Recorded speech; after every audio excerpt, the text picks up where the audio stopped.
Good morning, good morning, good morning, good people, fellow humans. Today is Friday. Friday, everyone. There we go. Friday. My name is Edward Bevilacqua, and this is Department of Career Services, where our goal is to help our students and other interested people on their journey through this life, where we have a transcendent soul that continues on the trajectory we have been on in this really short existence. And during the week, we do it by helping our students and interested people with the part of existence, human existence of the physical, mental, and emotional weekends. It is Saturday. So it looks like Maticus Phonaticus has joined us. Hello, Maticus Phonaticus. Courtroom Warrior. We'll have to add that to your list of titles, Courtroom Warrior.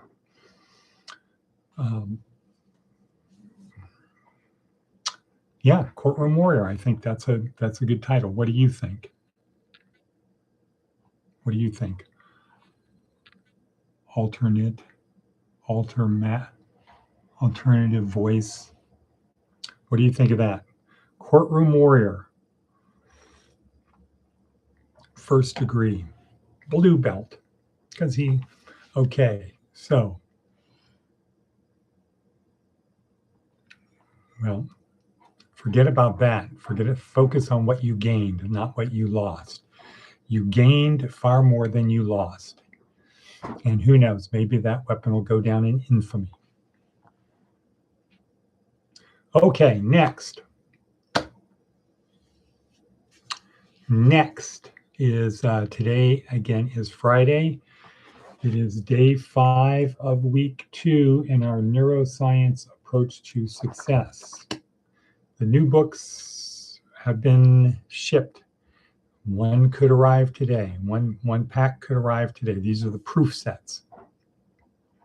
These are the once in a lifetime proof sets. They're not perfect. They're far from it, but it's worth having them because it's the pre-perfect. But this is day 5, week 2. We're going to talk about mindset today. Aaliyah Crum, one of the Stanford Four, what I call the Stanford Four: Carol Dweck, Duckworth, McGonigal, Crum. Not in that order of importance, but that's how my brain remembers them. Okay, so big day, big announcement coming up. The big announcement that I have been pushing for the last 68 years. Well, maybe the last 6 or 8 days. No, somewhere in between. But the big announcement coming up. When I tell you, I know your response is going to be, that's the big announcement. That's the big announcement. That oy vey, that's the big announcement. That's not a big announcement. You need to go back to school and learn what a big announcement is. Okay, so what do we have on our hit parade? Let's start with let's start with advice from an 80-year-old. Choose your life's mate carefully. From this one decision will come 90% of all of your happiness or misery. Well, so what does that say if you don't have a life's mate? You're not going to have any misery. You're not going to have happiness or misery. Whoops, where'd I go? Oh, there I am.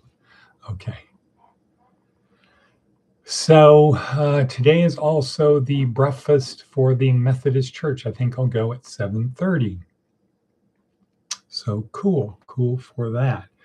But we've got a big announcement coming up. However, first let's see what Seth Godin has to say. Well, I think the word is, it says looking at, I think it's pareidolia. P-A-R-E, pareidolia. Pareidolia. I don't think that's spelled right, but it's kind of like shul. Okay. There's a face on Mars. So this is a picture of Mars, and there's a mountain, a mountain, not a mountain, but sort of like a hill. Who knows how tall it is, coming up, and with the shadow from the sun shining on it the way it does, it looks like there's a face on Mars. Ever since Viking took this photo 50 years ago, some people have been certain clearly shows a face on the planet's surface. Of course, once we had a high resolution image from a later mission, all resemblance to a face went away. Human beings need a story, especially when we're trying to understand something we haven't already classified. This is like cavemen with the rain. And so we see faces in clouds and grilled cheese sandwiches and in other planets. We do it with song lyrics that don't make sense, and with technology we don't really understand as well. Some of the drivers are fear of the unknown, novelty, and the arrival of something new. Unpredictable inputs that seem to assert some sort of intentional action and agency. Right. It's no wonder then that LLMs, large language models, and other forms of AI lead to waves of pareidolia. We ascribe a gender, a tone, a voice, and most of all, intent to these computer programs that are doing nothing but math. We imagine they're lying to us, manipulating us, and getting ready to take over the world. Oh no! Lions and, what is it? Lions and spiders and, no, that's not it. Lions and something and bears. Oh my. Okay. If imagining there's a little person inside helps you use the tool better, that's fine. But made up stories that we invented to deal with our fear often make it worse. They distract us from the hard work of understanding what's actually happening. When the details become more clear, we'll then have to unlearn all the personification we insisted on learning. Right. That makes me think of the Copernican revolution. Copernican revolution up until the 1500s. The Earth is the center of the universe. Everything was created for Earth. The Earth was the center of the universe. The Earth was the center of the universe. And then one day, oops, it's not actually the center of the universe. It revolves around the sun. And then the chant became, the sun is the center of the universe.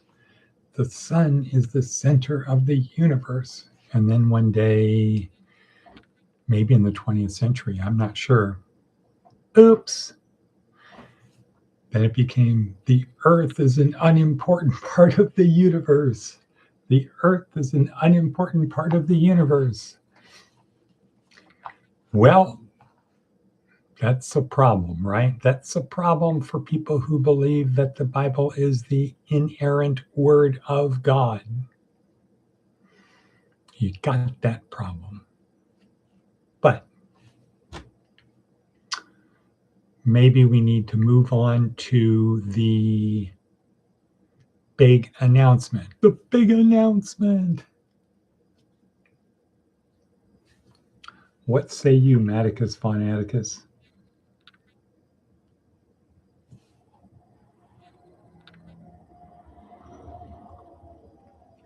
Should we move to the big announcement or start talking about mindset and Aaliyah Crum and the importance on our individual lives, how it helps us move forward to understand this concept of mindset? Okay, we'll talk about the big announcement. The big announcement is that starting in January, I will now be the new host of the 10-year-old show that's been running for 10 years. I was told yesterday by the owner of the station, the TV station. I was told by the owner of the TV station, no, that show had a predecessor show. That was the subsequent show. But I'm saying I have gratefully been given the opportunity, the responsibility to carry on the legacy of Dr. Tom Waters with his show, Nye County. It will now be back to being a weekly show. Tom's show was so good, he only had to do it once a month. And so, as an unproven medium, a median who's an unproven medium of the trade and the craft, I have to do it once a week.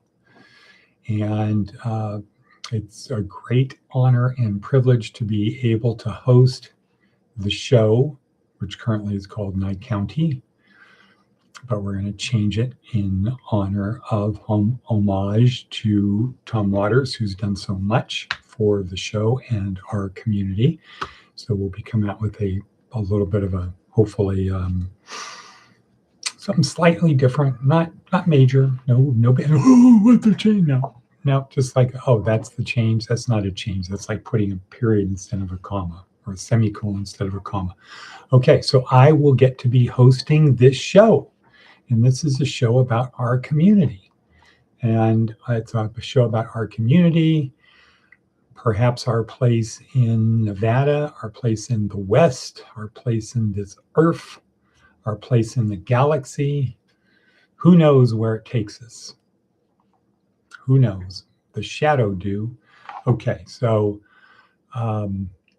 yeah, starting January, I will be hosting the weekly show on the television station here in Pahrump, Kentucky, but there's better news than that. Better news. The show is broadcast all throughout Clark County. So that means anybody in Clark County can access the show.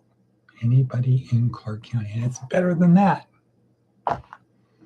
You can have it live on your phone or on your TV that's on the wall. You don't have to get it over the air or through cable. You can get it the way most things are gotten today.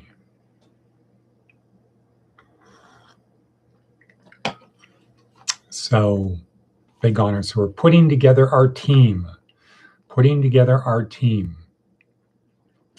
So we have 4 areas that we need people. We need people in administration because you need to have a good admin team to keep the thing going, to keep the lights on, so to speak.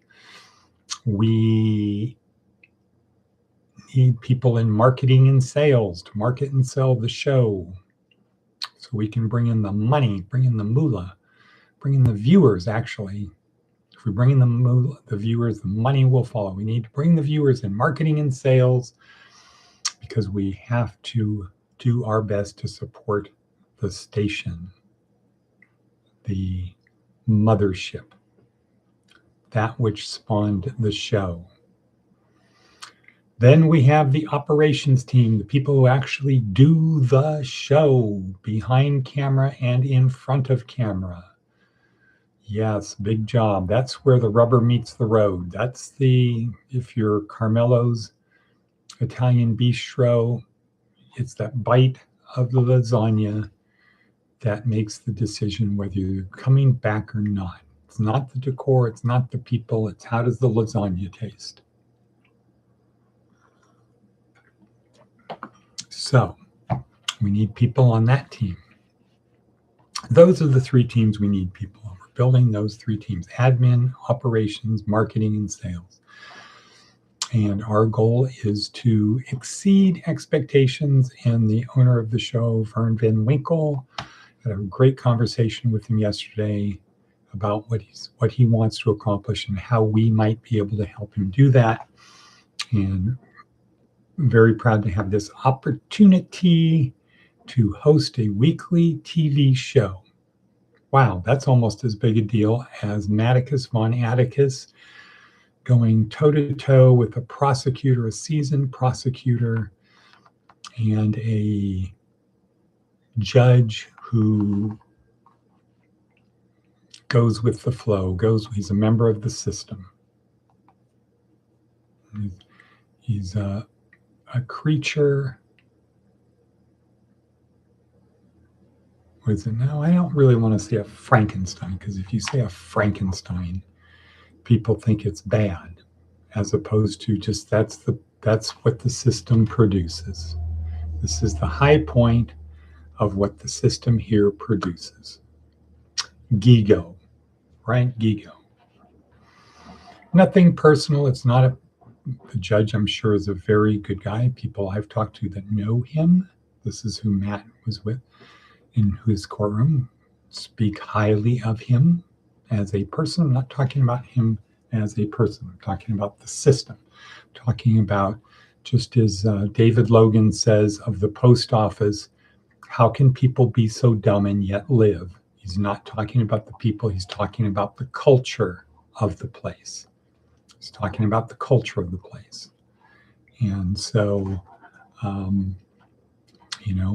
there are people who are products of the system, and then there are outsiders like Michelle Fiore, who is not a creature of the system. Anyway, that's a different topic. Let's talk about mindset. That's a perfect segue into mindset. The lens through which we see the world. The lens through which we see the world.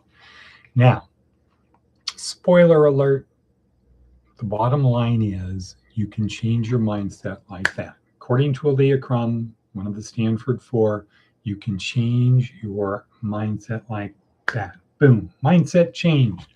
The problem is in changing your behavior. And the problem with changing our behavior is this little thing called unconscious behavior, the place we live most of the time, unconsciously, where we're going through the world with these subroutines so we can be unconscious, so we can be thinking about other stuff while we're unconsciously doing things. So I can agree, smoking is bad.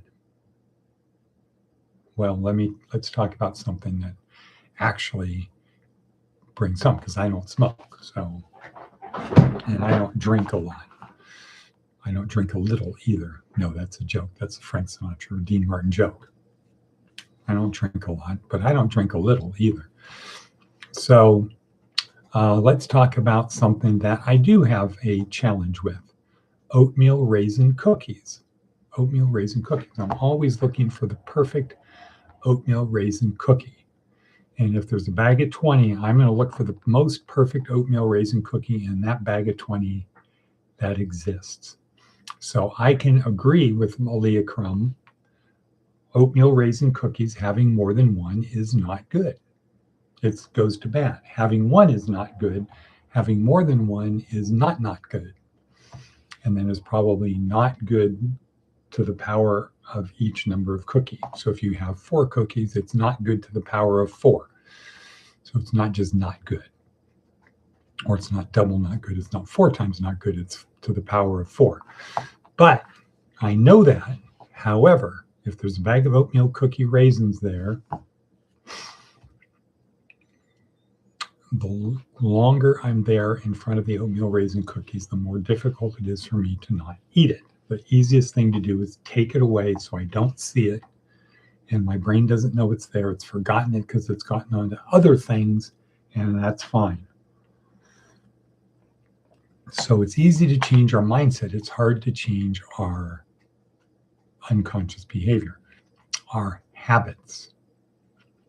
But I would say you can't really effectively change your habits unless you change your mindset first. That's not really true. You can just get into a different habit, I guess, without changing your mindset. If people put avocados out, you'll start eating them because they're out, not because they're good for you. Okay, so anyway, mindset, Aaliyah Crum did talked about 4 experiments that were done that shows the power of mindset. It almost shows the power of indirectly, the placebo effect. Because if you have a mindset that tells you A, the placebo effect will occur so that you actually are better. Let's talk about the sense shake. No, let's talk about the stress video. So you go to a company that has a lot of people, you get the vital statistics on all of the people there, so you have a baseline to measure from. You randomly separate the people into 2 groups, and you have one group participate in a control group event, and the other group participates in what you're actually testing. So one group you don't do anything with, you just get their vital statistics before and after these people, the period of time these people are doing their things. So this group of randomly selected people from a unified pool, fairly unified pool, you get their vital statistics, and then you just let them go do what they were doing before, and then you come back and measure them once these people are done. These are the people over here, the non-control group, the test group. They're the ones that you want to see if they change. So in this particular case, they're measuring stress, and what they did is they produce a video that has what you're watching are things that could be described as stressful, depending upon what the message is. So you produce a video, and you have a soundtrack that goes with it. And the only thing you change are the words on the screen that the people use. So you see somebody about to hit a golf ball, one version of the video talk about stress makes people crumble under pressure, and the other one, stress makes people rise to the occasion under pressure. And so I don't know how long the video was. I think it was a fairly short video. Have them watch that, and then you have them go back to work. So you're priming the RAS to have a certain belief. One group of people were programmed to believe stress is bad and you do worse under stress. The other group of people were trained to believe you perform better under stress. And the key thing goes as to what is your mindset? Does your mindset matter? And it turns out that yes, it does. No, see how I did that? By saying this, you're thinking it's no, but I said yes. There's a little bit of confusion. It turns out that yes, your mindset matters. What you believe about how stress affects you actually has an impact on how stress affects you. So we should all believe what about stress?